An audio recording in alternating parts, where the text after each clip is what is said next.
আসসালামু আলাইকুম। আপনারা জানেন আমি ১.৫ বিঘা মাটিতে আলু লাগিয়েছি। তো আজকে আমার আলুর বয়স হচ্ছে ৩৩ দিন। তো এই ৩৩ দিনের মধ্যে কিন্তু আমার অলরেডি ২ বার ওষুধ স্প্রে করা হয়ে গিয়েছে। তো আমার আলুর গাছগুলো দেখেন, আমার আলুর পাশে কিন্তু আপনার প্রজেক্ট রয়েছে প্রায় ৩৫০ বিঘার মতো। তো আলহামদুলিল্লাহ আমার আলু এখন পর্যন্ত সবচাইতে ভালো আছে এবং আমার আলুর গাছ দেখে মানুষে জিজ্ঞেস করতেছে, আসলে ভাই আলুতে আপনি কি দিছেন?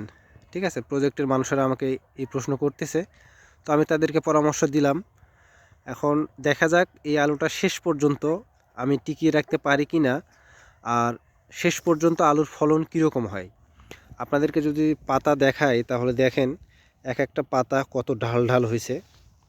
তো আমি আপনাদেরকে যেই পরামর্শটা দেখিয়েছিলাম যে আলুতে প্রথম থেকে শেষ পর্যন্ত, ওই পরামর্শটা অবশ্যই ফলো করবেন।